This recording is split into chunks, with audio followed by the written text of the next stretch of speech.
exciting day, people. This is Rosie.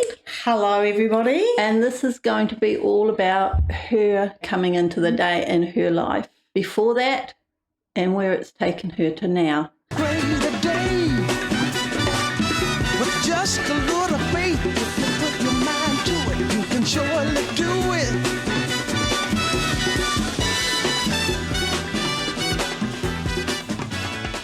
I grew up in a church family, so we regularly went to church. It's what you did.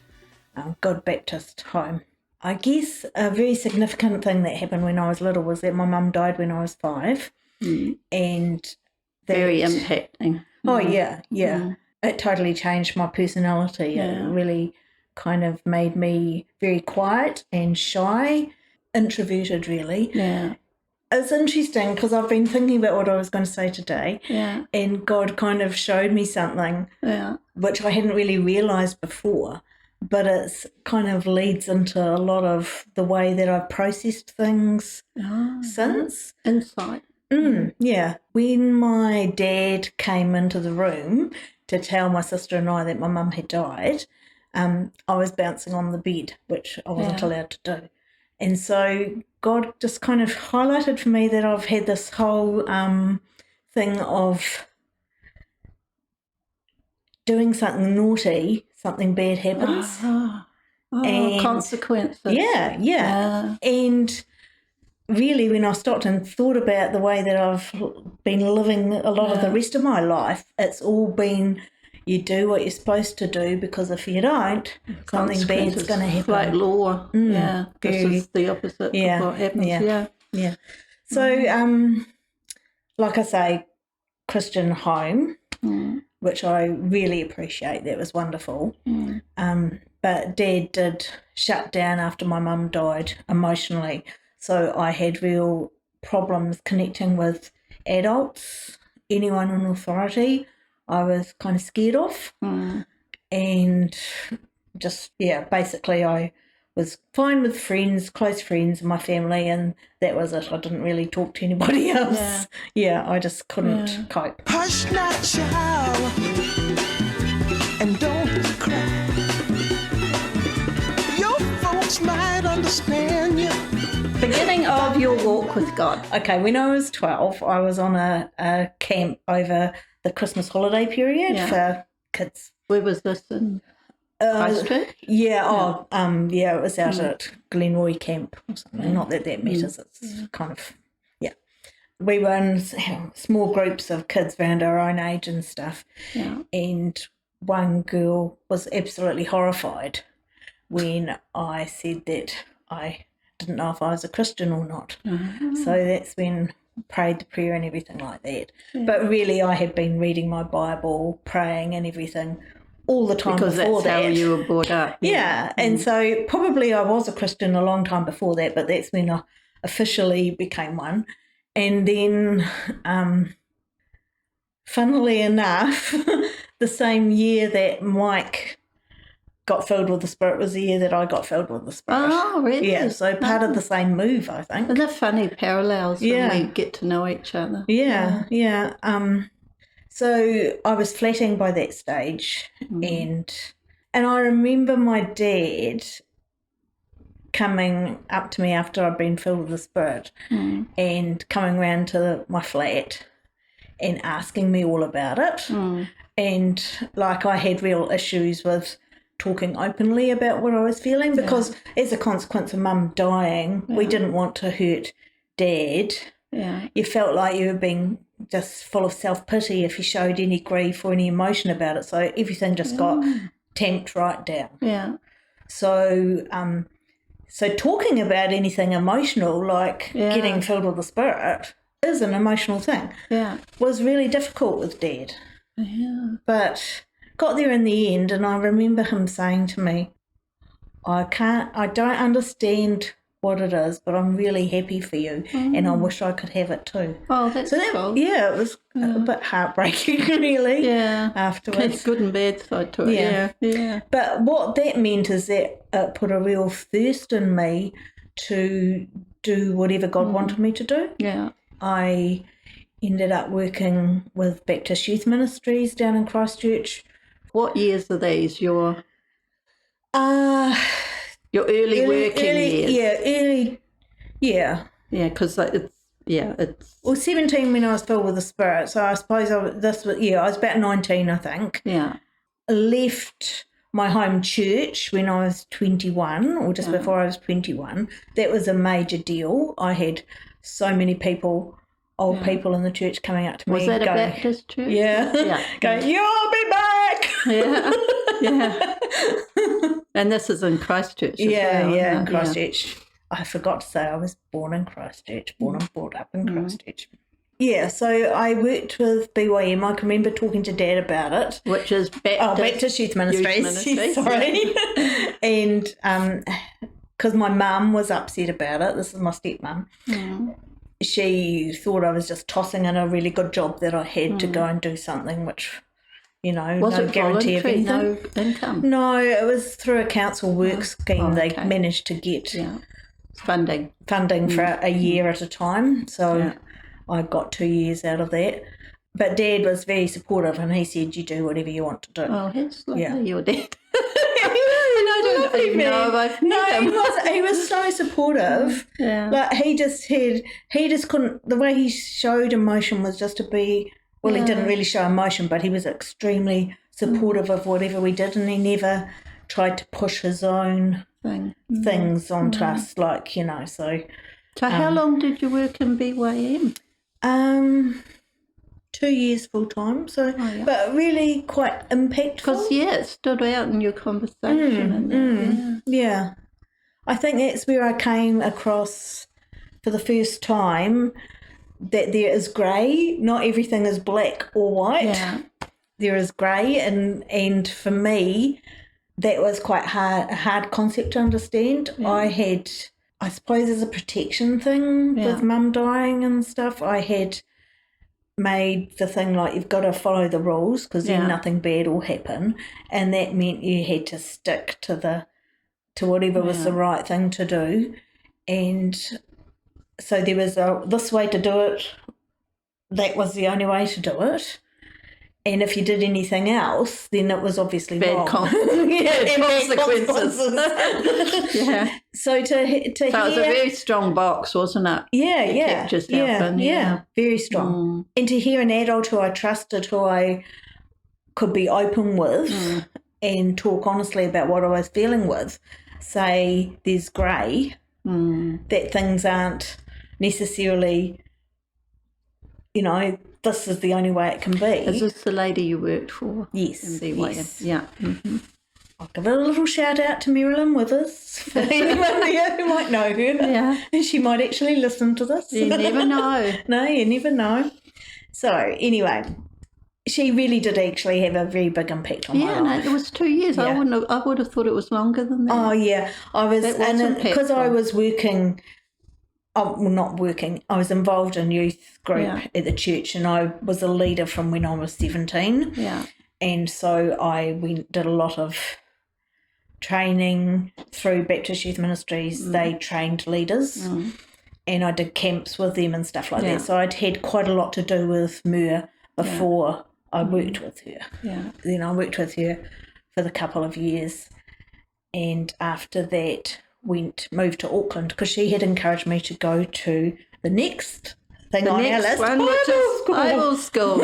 And that was in Auckland. Yeah, Bible college in Auckland. So she encouraged you to go to Bible school. Yes, I had been wanting to go to Faith Bible college. Isn't that interesting? Yeah. But she said, no, get your money's worth. You'll get better. It's the funny, the roundabout way the Lord gets you somewhere. Yeah. It doesn't matter what he uses. Yeah. Which was very interesting. And like I had worked with Mur at BYM for the 2 years, plus I'd been on the youth scene for ages. So I was actually quite well known by people in Christchurch because of that, And so going to Bible college, where I was just one person out of all these in a big city. Yeah, big city, but big, where everyone was extremely competent. That's how they came across. Yeah. And I went from feeling like I knew what I was doing to, oh my gosh, I don't know anything. I'm useless. And like I was always comparing myself to these other people around me. And not a good measurement. No, well, I didn't come up very well when I compared myself with these other people. So I left Bible college with How long were you there for? I did 3 years. Oh, wow. Yeah, full time, lived in there. I couldn't even imagine that. Well, I came out and basically, like most of the way through all of Bible college, I'd been doing youth work at one of the youth groups. One of the churches in Auckland. So I came out and I just had to have a total rest. As well? It was a Baptist as well. That was on the shore, was it? Yeah, Glenfield Baptist. Where I was brought up. Isn't it funny you've touched on that? Oh, yeah. So, I just couldn't do youth work for a while after Bible college. I was feeling so bad. Several other things happened at the same time, but I won't go into them. But basically, my rebelling that I did around that time. Oh, yeah. Yeah. Left me very vulnerable and thinking, oh, God hates me now. And yet... It's a great thing to take out of Bible college, isn't it? God hates me now. There were some good things. Yeah. But anyway, I talked to a friend about what I was feeling and stuff, and she was kind of also the leader of the churchy group thing. It was an outreach that was from Glenfield Baptist, but they were running a drop-in centre and an outreach thing in one of the local areas. And this is in the 80s, wasn't it? Was it? 90s, early 90s. Oh, really? Yeah. So, so I was involved in that, and it was a really neat place, and I guess that's where I started feeling God's love a bit more, in that He didn't punish you when you did something wrong. He just collected you in and gathered you in and loved you. And I was getting that from the other people that I talked to as well. So that was really when you needed it. Yeah, exactly. Instead of what I was expecting, which was keep going. There's consequences. My consequences. Yes. So anyway. Just move on up. So he had his marriage had just broken up, and I was not looking for anybody, and he wasn't looking for anyone. And God decided they'll do and matched us up together, which was really unexpected, but through some friend. Yeah, through a friend, a mutual friend who decided we'd be quite good with each other. They were on to it. And so eventually we ended up moving back down to Christchurch after we got married. Both my dad and my stepmum had died by this stage, and that was partly why we ended up going back to Christchurch. We started going to another Baptist church. There's a Baptist theme through all of this, but that's just what I was used to, comfortable with some friends that I'd known from when I left Colombo Street Baptist, where I'd been as a kid. I started going to Parklands Baptist. So these were friends that I'd known from Parklands who'd planted another church in Wainoni. Yeah. So that was Breezes Road Baptist. And so we started going there. Patrick was quite happy to go wherever I wanted to go. Yeah. And that was really good initially. Not that there was anything wrong with the church, but it was just where we were at. Yeah. Patrick started work at Living Springs. Where I employed him. I met Mike. Interviewed him, employed him, and put him in my kitchen that I was running up there. Yeah. Because he had gone to Bible college quite a few years after me and ended up doing a lot of work in the kitchen. So when we moved down to Christchurch, that was a job he wanted to do, felt happy doing. So got employed by Deb, met Mike and Deb, And they've been heard about the third day, started getting quite involved in it. And so he was getting third days teaching, listening to it from tapes and everything, going to some of the prayer meetings that Mike and Deb. So this was you first hearing about third day? Yeah. Through Patrick. Through Patrick telling you things. Yeah, but I didn't understand, and it wasn't going down very well because I was worried it was a cult. Yeah. Because what he was saying to me was so outside what I'd been brought up with, what I'd heard my whole life, what you heard in church every week. Yeah. It was different. Yeah. And so, therefore, it was wrong because, you go this way or it's wrong. Yeah. He would come along to church with me on a Sunday morning. Because you were very involved, both of you there, weren't you? We had moments of it where we'd been part of home groups. We were leading a home group at one stage. We'd both been on the worship team. But there were a few issues there, one of which was that things were just getting more and more controlled there by the pastor, was stopping people from, stopping God from flowing almost, it felt like. So it was going in a direction you wasn't really interested in. Yeah. Not wanting to offend anybody by what was said, so... Basically, you end up saying anything. Your messages are so wishy-washy that they don't actually say anything. And Patrick was just struggling so much because it was, and even I was getting to the stage where I thought, no, because I was hanging in there because two of Patrick's 3 kids were living with us, and I wanted them to get some kind of biblical input. And Jane didn't have. We hadn't set up as a church. It was just so there was nothing to take kids of God. to. So this is your first experience of third day. You start hearing things that Patrick is picking up. Yes. From the videos and stuff we were getting from the States. Yeah, mainly Caliban. from Cali, Yeah, anything on third day we could hear, which was coming from different speakers all over the world. Yeah, and your first impression was cult, red flags, big siren. I mean, honestly, it couldn't have been good. And you didn't turn up at anything. No, I think Patrick started working with you about 2001 or something. I'm not sure. Yeah, I'm not sure. Yeah, because we didn't hear until 2000 about this. Yeah.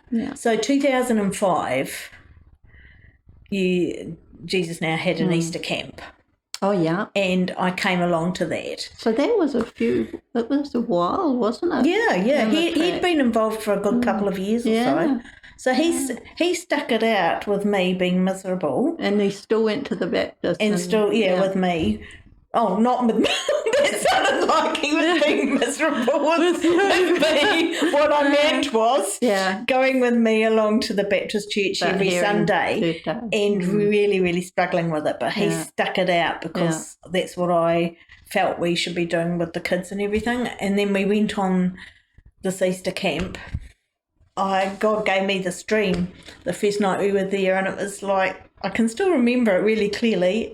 And it was, I had cats, a couple of cats, and it was their cat food tossed all up the wall and all of the house where we were living.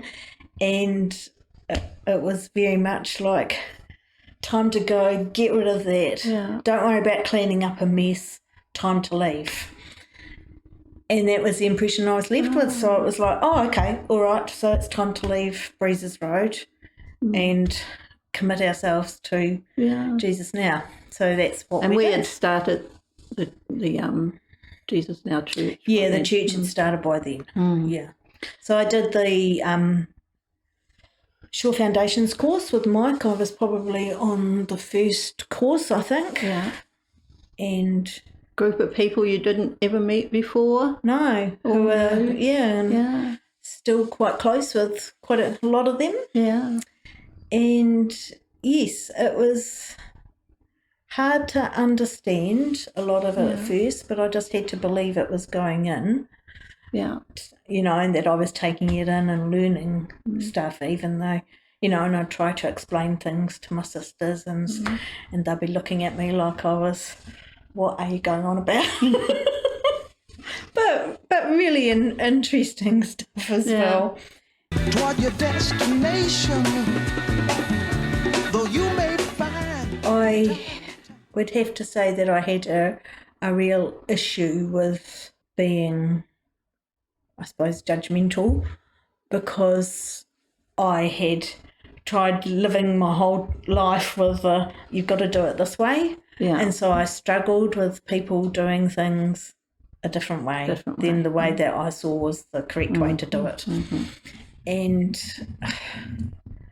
yeah, that kind of just became more and more obvious.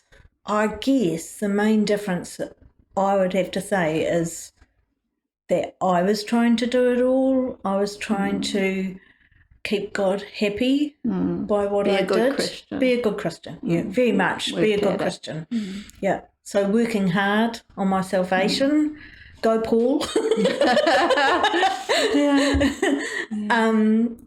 And not succeeding. I mean, I probably, to all intents and purposes, people would have said I was succeeding, but I think deep down I just knew that there had to be more than just speaking in tongues. There had to be more than just doing what you feel God's telling you to do.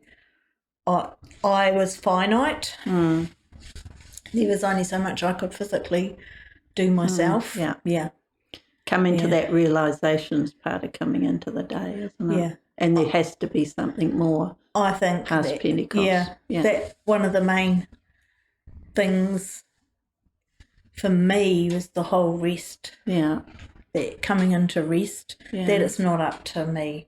It's God doing it through me, and that's a major difference. And also why I'm doing things. Like, I'm not doing them because it's the Christian thing to do anymore. Yeah. So it's an internal working that's going on, and He's put you here for a reason. He's doing it in you rather than you doing it for Him. Yeah, definitely. Yeah.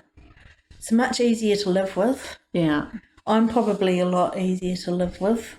I feel like I need to apologise to all the people I have lived with in the past, family and ex-flatmates and everything, because I was so this way or out about so many things. Your walk before and after coming into the day, before the day in Pentecost looked quite different, you think, than when you came into the day? I was a slow learner. Love that. You were measured and you took your time looking at it. Well, honestly, when Jesus Now stopped in 2010 and kind of everyone dispersed. In Christchurch. In and the Lord Christchurch. said, shut it down. And you guys were moved up here to Tauranga, and then a couple of other families, or 3 other families or whatever, came up at the same time with you, and that was really hard for Patrick and I, because we had felt we knew, both of us, that we were connected to you guys, and we had something to do with Jesus Now, and that was going to be or with you and Mike. And at this stage, you had a really beautiful house the Lord had moved you into. Yeah. Oh, no, I know. And like Patrick said to me one day, what would you do if God asked us to sell this house? And I was like, no, he won't. You finally get your dream. Yeah, we had this lovely house that God had given us. And what were you doing? You were working I was working in an accountant's office. Doing accounting. At that time. And we had this beautiful house. I loved it, absolutely loved it. I still love it, but that's all right. And so then, you were in quite a blessed state. yes, and this was just after. It picked you up and put you in quite a blessed state. And this was just after the earthquakes. And part of the reconstruction thing that the city council did is they had books put all over the city where you could sign your name and say you were going to be part of the reconstruction, and that you'd commit yourself to being there. So I went and signed it, said I will be part of this, stay here for it for the next however many years, and then God said, I want you to move. I want you to sell your house and move. Disperse you. That was actually really hard because I tried to do what I've said I'd do, and I felt that signing that piece of paper it was a commitment, and so I struggled with that. So that was part of the whole process, is learning how God wants to walk through you. Yes, it? Is it here? Is it there? Is it being ready to change, do what he said, and he's been quite good at teaching us that. Patrick didn't have the same issues because he, as a kid, had been his dad moved around a lot with his work every 2 years. So Patrick was used to going somewhere every 2 years. I'd lived my pet stories sometimes. I'd lived my whole life in Christchurch, and that was what I knew. Until I had moved up to Auckland to go to Bible college, and I was up there for 12 years. But then we'd come back to Christchurch again, and that's where I wanted to settle and build a family. So you had an idea of what your walk would look like with the Lord. Very much so, and totally different. But when it came up, what was your response? We did it. We sold the house. We moved to Blenheim. People were like, why are you going to Blenheim? We were like, God's told us to go to Blenheim. That's all we know. Not Tauranga, Blenheim. Not Tauranga. So Blenheim it was. We were there for 4 years. Another couple from Jesus Now had already moved there. Yes. Paula.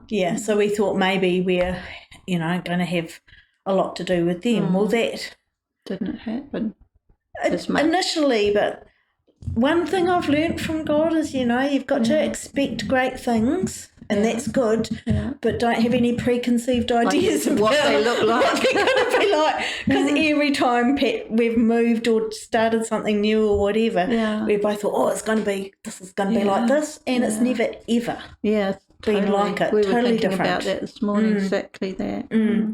So we were in Blenheim for 4 years, and just we'd got some good solid friendships going there. You had the gym. I did have the gym. I missed the gym. Feeling quite, comfortable there. Just settled. Hadn't gone back to a church.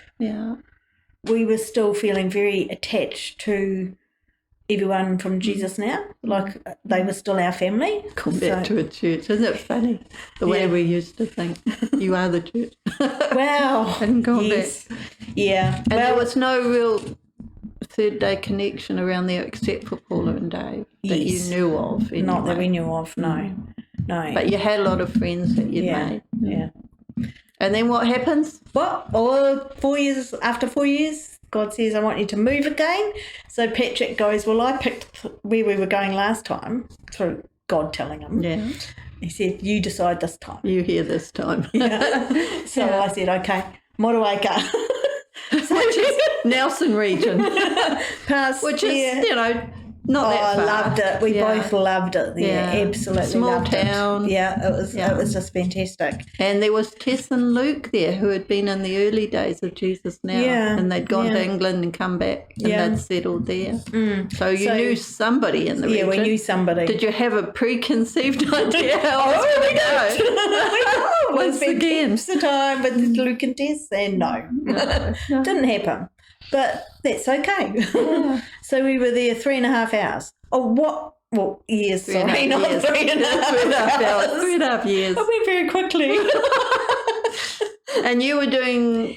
What did happen, though, was we reconnected with the couple who had been in the outreach that when we'd first met in Auckland. Oh, yeah. Ruth and John, we met up with them again. Yeah. They were living in Tākaka, and that's only like an hour's drive from Motueka, so we would go and spend a night or the weekend over there now and again, or just drop in. You didn't know that when you moved there, did you?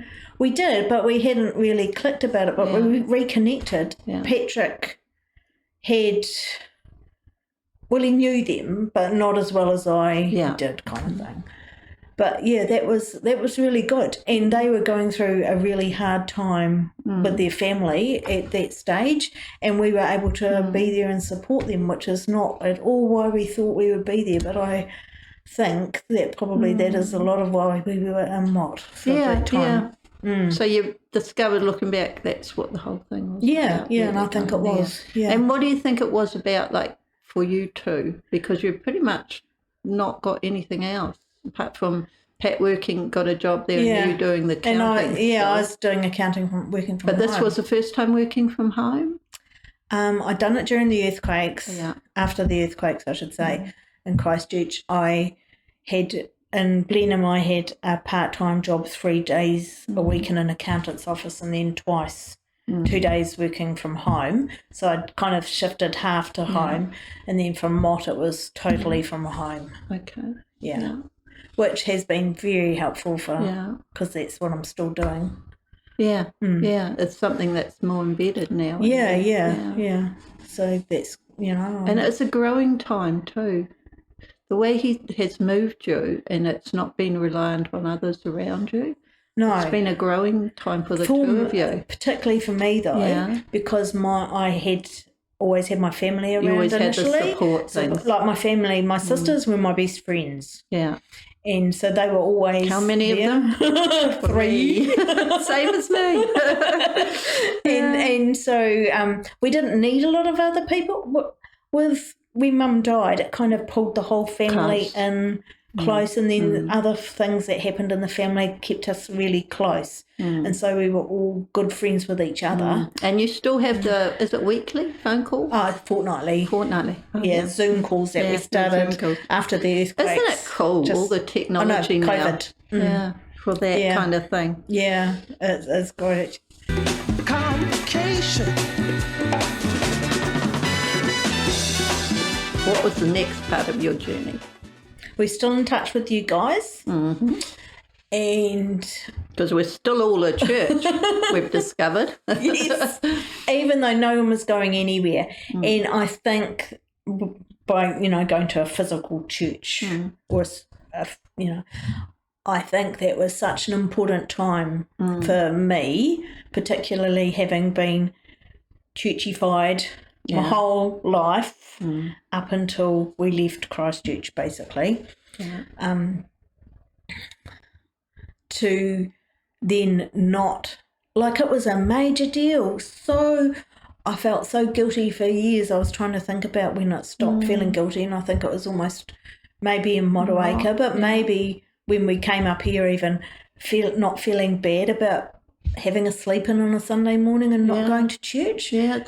Because, a good Christian goes to church every Sunday. And do you think at that time your relationship with the Lord got stronger?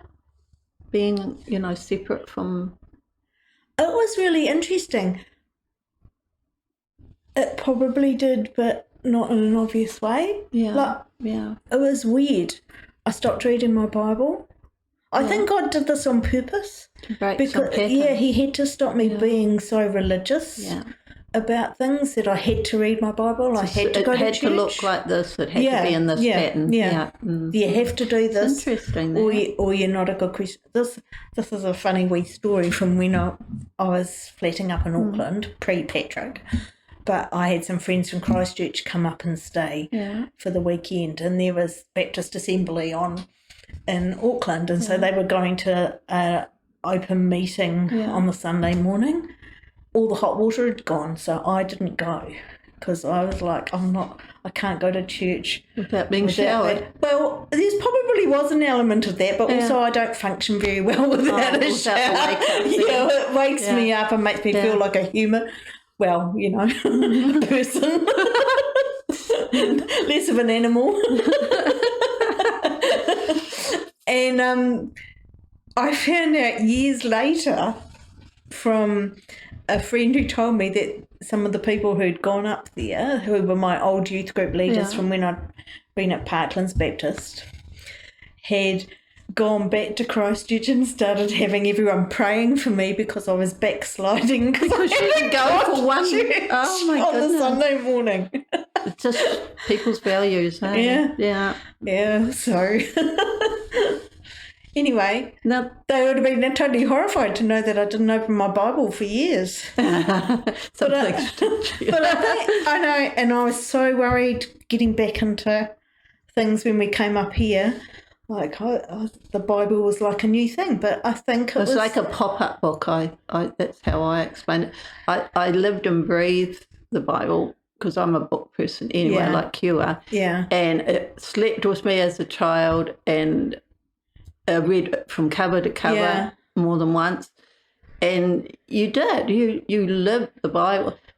But when you came into the third day, it's like a pop-up book. Yeah. And you could only handle so much because I was like, oh, it's right here, right now. Yeah. Yeah. Definitely. You might keep saying, that's been put in there. I've never seen that before. But it does feel a bit like that. Definitely different bits are popping up and hitting you in the face. And making sense. Yeah, and that is very much how God speaks to me, is a lot through the Bible. Like just something I'm reading will just suddenly go, and I'll know. So you're still saved. It must be.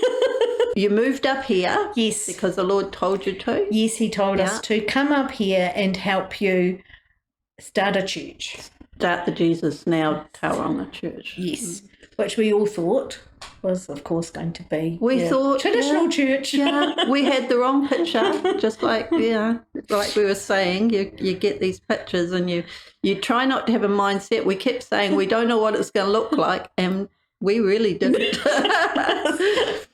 Yeah, that was really interesting because we lived with you and Mike here in this house for 7 months, and it was really good, like growing so much, but also so challenging. Yeah, because it was really a hot pot, wasn't it? Yeah, it was. Full on furnace. Yeah, and things happen then. It did, yes. Yeah, there's nothing like living with other people. So you describe what happened to you at that time. Then. At that time, God decided to put his thumb on this whole my way or the wrong way kind of thing. And I remember you calling me into your room and saying, let's have a little prayer. Because we are prayer partners and have been since way back. Yeah. And thinking, oh, nice, we're going to start the prayer partner thing again. And instead we start, I can't even remember what the prayers now. I'm praying stuff and Deb's going. And I'm talking to the Lord about the whole log in your eye thing. Yeah, the beam in your own eye and, the chip in the shoulder kind of thing. And then I turned to Rosie and I said, and what do you think yours would be? Yes, it was hard. Yeah. The Lord really confronted me about being judgmental. And I'm supposed to be a joyous person. The two parts there's lots of parts of my character, but two parts are my joy and judgment, but that is not judgmental. It's something I'm still looking at what exactly it means, but it's not judgmental. And the judgmental thing was very, very, very firmly embedded in me.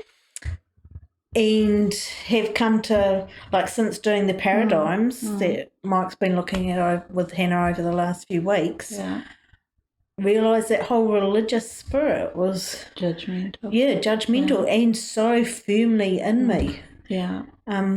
So it's warped something. Definitely. What should have been the good judgment, which is, I think, just his measure. Yeah, his measure. You're seeing things through his eyes and judging. And judging up. Yeah. Just seeing what, basically through God's eyes and looking at it as he wants me to, instead of being saying, that's wrong, you're not doing this. How can you call yourself a Christian? Not quite that bad, but like, if you don't do this, I can't see how that fits, kind of thing.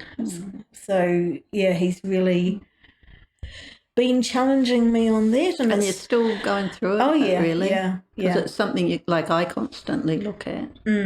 Yeah. I'm hoping I'm a lot better. This is where you say, yes, you are. Of course, Rosie, you're joyful.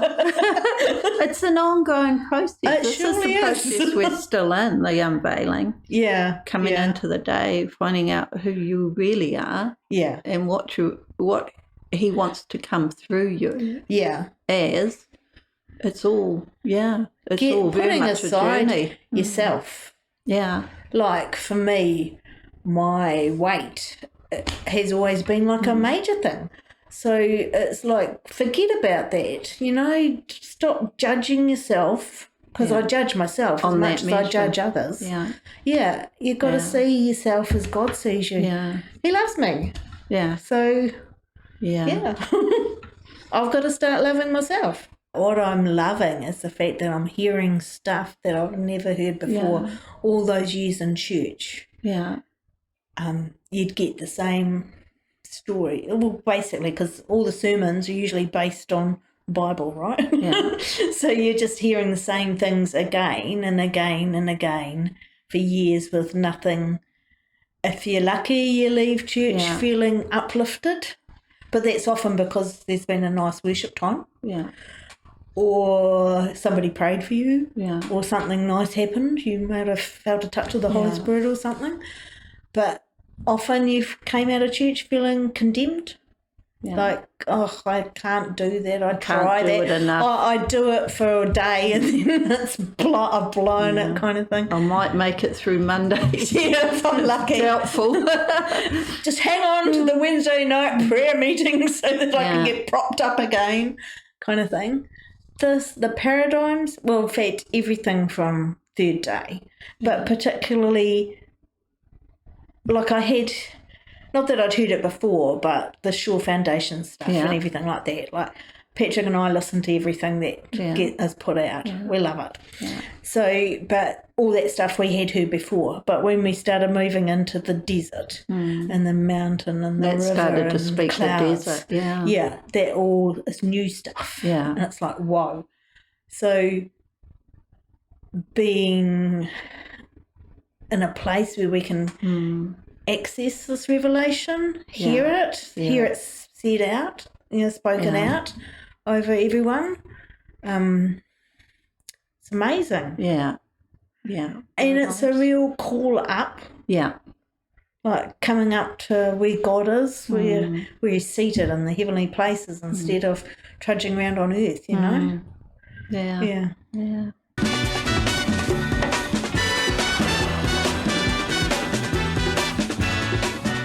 You added that, but mainly you. Well, I think I'm here. Yeah. We are just wanting to do what God tells us to do. That's your story the whole way through. Yeah, and we wrote down, hasn't camped. Rosie and Pat haven't camped in any one place.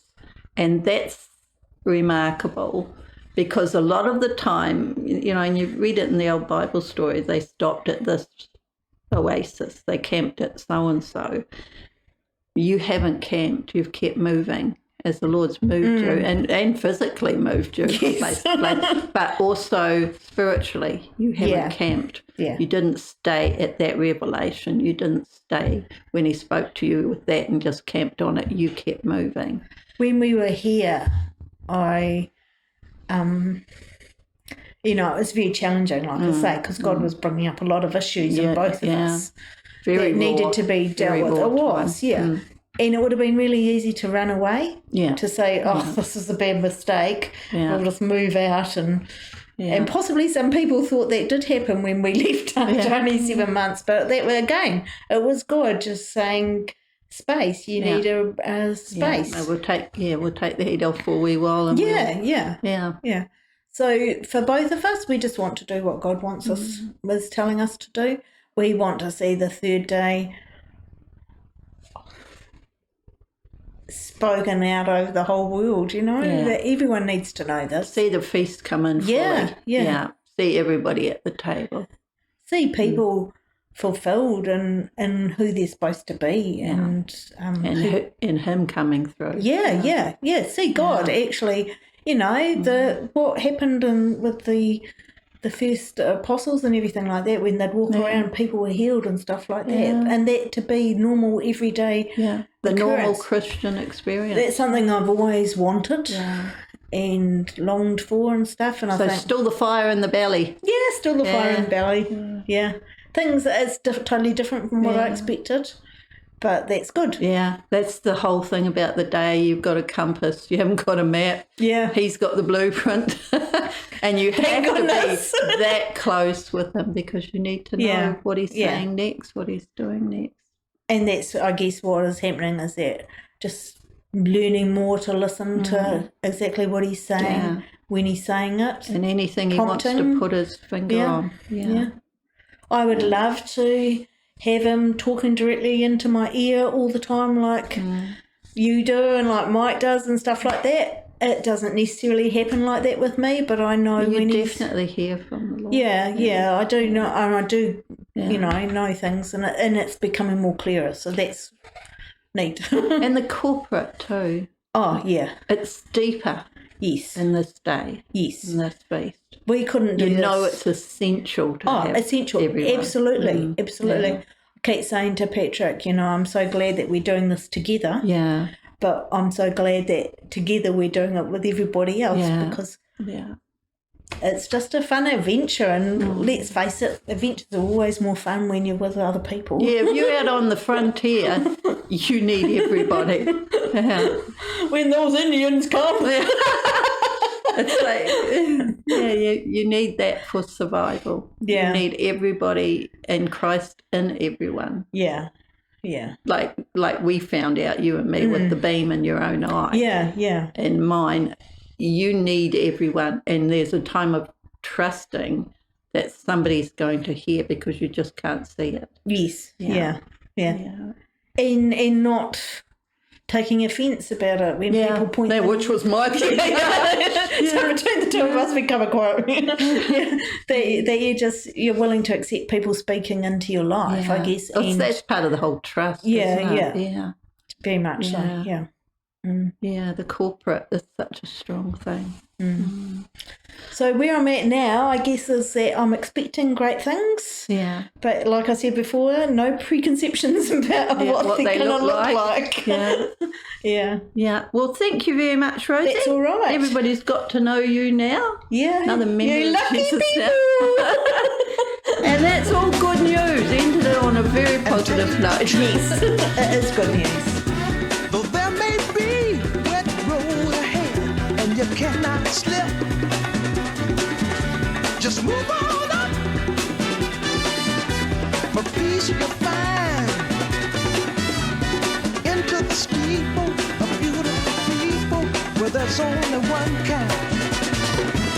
So hush not, child.